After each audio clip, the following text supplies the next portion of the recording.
Bien-aimés, sois bénis dans le nom de notre Seigneur Jésus-Christ. Merci d'être avec moi dans cette nouvelle capsule, ce soir qui est consacrée à la seconde partie qui traite du sujet des mystères de la prière. Rappelez-vous, la dernière fois, nous avons énormément parlé au sujet de la prière et je vais noter quelques grandes lignes qu'il fallait absolument retenir. La première, il fallait comprendre que la prière, c'est appeler une divinité à venir par notre corps intervenir sur cette terre. J'espère que c'est une partie que vous avez profondément ancrée en vous, gardée en vous, parce qu'elle vous servira, ou alors elle nous servira tous ensemble pour la suite de l'enseignement.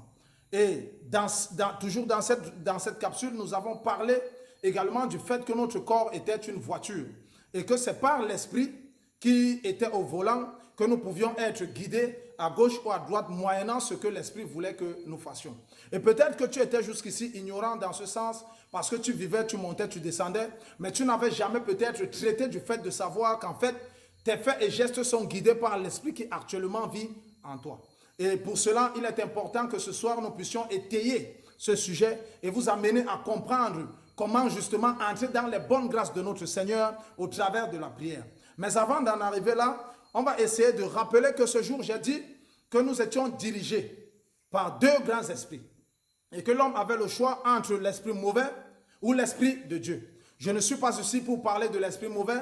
Son sujet n'est pas tellement mon partage. Moi, je parle pour le royaume des cieux et pour le Seigneur des seigneurs. Mais je voudrais parler pour tous ceux qui sont croyants ou non croyants ce soir pour expliquer que pour l'esprit mauvais, ce qui concerne l'esprit mauvais, nous tous, nous connaissons ses agissements. Je vais prendre un tout petit exemple. Nous sommes tous aujourd'hui connectés sur Internet. Et par exemple, lorsque tu fouilles ta page Facebook, tu vas te rendre compte qu'il y a des charlatans qui t'envoient des messages concernant, par exemple, des porte-monnaies magiques. Et sans que tu n'aies eu à faire quoi que ce soit, il suffit de remplir quelques-unes de leurs conditions et tu as ton portefeuille magique tout de suite qui te donne ton argent à la maison. Alors ça, c'est par exemple une certaine forme de pratique que les esprits mauvais utilisent. Mais je ne vais pas trop m'attarder sur lui car je ne fais pas la publicité de l'ennemi. Mais je voudrais que nous fassions justement la publicité du roi des rois, du grand esprit, de l'esprit ultime, celui qui a créé toute forme de vie et qui t'a créé toi et moi. Mais avant, pour étayer le fait qu'il y ait justement deux esprits, l'esprit mauvais et l'esprit de Dieu, on va relire dans le livre de 1 Samuel, souvenez-vous, on l'a lu, 1 Samuel 16, verset 14, qui dit « L'esprit de Dieu se retira de Saul, qui fut agité par un mauvais esprit. » Donc là, c'est pour étayer le fait que dans ce monde, nous sommes donc soit dirigés par le bon esprit, soit dirigés par le mauvais esprit. Et lorsque nous n'avons pas l'esprit de Dieu, automatiquement, systématiquement, c'est l'esprit mauvais qui est en nous. Et en cela, le Seigneur nous appelle en ce moment homme animal. Animal parce que nous allons marcher étant guidés. Souvenez-vous, j'ai dit, c'est l'esprit qui est au volant et qui guide la voiture. C'est pourquoi nous sommes appelés l'homme animal, parce que cet esprit qui est en toi, dont tu ne connais même pas l'existence, te fait vivre ce que toi tu n'as pas programmé. Tu crois être en train de vivre ce que tu as prévu de vivre, mais c'est cet esprit mauvais qui te fait vivre ce que tu es en train de vivre actuellement. D'où les nombreuses prières que tu as envoyées au Seigneur et qui n'ont pas été exaucées, car l'interception de ces prières ont été faites par l'esprit qui habite en toi en ce moment. Mais il est temps que tout ceci change. Nous sommes appelés homme-esprit lorsque nous sommes dans le Seigneur Jésus-Christ. Mais lorsque tu n'appartiens pas à notre Seigneur Jésus-Christ, tu es appelé homme animal, tu es du bétail.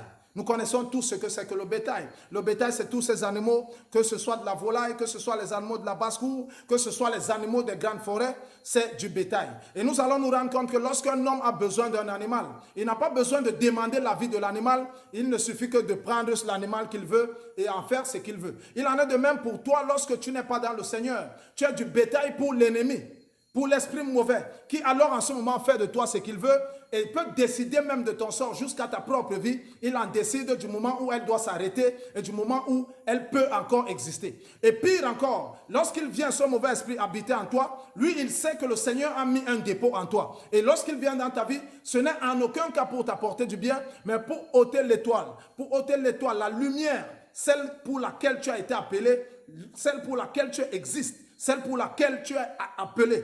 Et en cela, tu vas comprendre que tu es limité aujourd'hui parce que l'esprit mauvais dirige ta vie et tu reçois de nombreuses limitations dans ta vie. Mais ce soir, cela va changer parce que nous allons passer de l'être animal à l'être spirituel selon la volonté de Dieu. Et pour en avoir la certitude, lorsque nous parlons de l'homme animal, nous allons lire dans le livre de 1 Corinthiens, chapitre 2, verset 14. Souvenez-vous, j'ai dit la Bible, c'est la notice par laquelle nous allons étayer tout ce que nous parlons.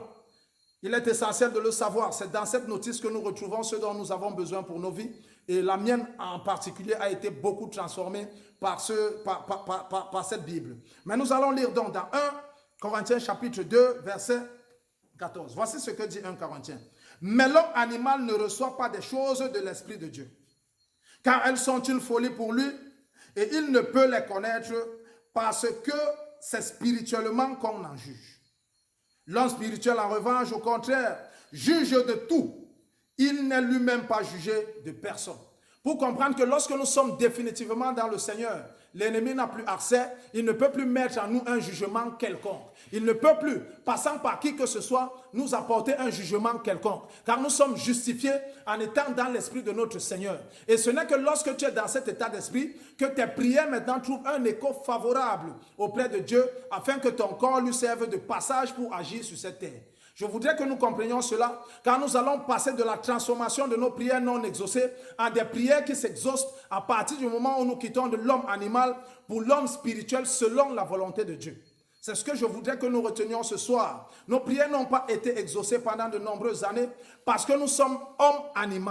Parce que nous sommes hommes utilisés par le bétail que nous représentons dans les yeux de l'ennemi. Parce que nous sommes cet homme, cette voiture qui est conduite par l'esprit mauvais dont nous ne connaissons même pas l'existence et qui prend tout son temps pour piloter notre vie. Mais ce soir, bien-aimé, cela va cesser. Et tu n'as qu'une seule porte d'accès. La parole de Dieu dit dans 1 Jean, chapitre 12, que le Seigneur Jésus nous a donné le pouvoir de devenir enfants de Dieu. Alors pour quitter de cet état de bétail, tu vas juste devenir un enfant de Dieu.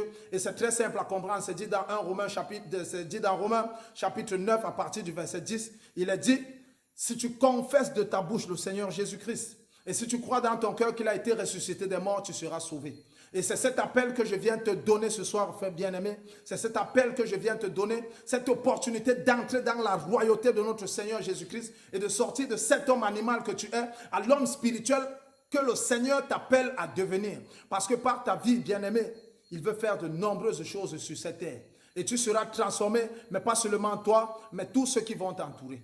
Et pour cela, je ne vais pas terminer cette séance sans envoyer cette prière de repentance. Pour toi qui m'écoutes, vraiment, frère, sois connecté et que tu fasses cette prière avec moi pour définitivement, à partir de ce soir, changer de camp et devenir un enfant de Dieu. Nous sommes dans la prière.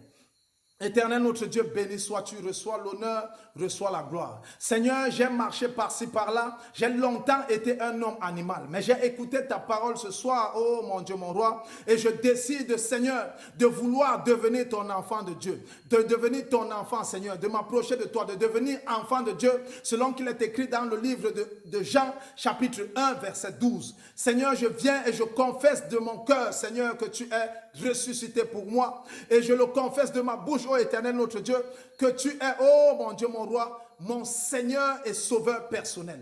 Seigneur, viens et prends tout contrôle de ma vie, car j'abandonne toute forme de croyance à toute autre divinité pour définitivement m'attacher à toi. Seigneur, viens et prends possession de moi. Utilise mon corps tel que tu veux, car je veux désormais t'appartenir. Oh mon roi, j'ai longtemps erré, mais je suis heureux de savoir, ô Éternel notre Dieu, que toi qui exauces, ô Éternel notre Dieu, les prières de ceux que tu appelles à toi, car je crois que par ce message, tu m'as appelé à toi aujourd'hui.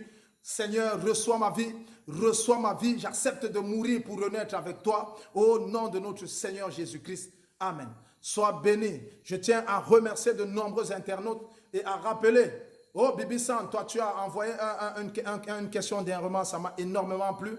J'ai aussi reçu la question de mon frère Thierry Nkwa. Il a parlé de quelque chose, j'espère que ce soir il aura un éclairage par rapport à ça. Mais je vous donne rendez-vous, vendredi vous serez avec le frère Magloire. C'est un frère qui a l'onction de prière et il va vous guider pendant ce samedi.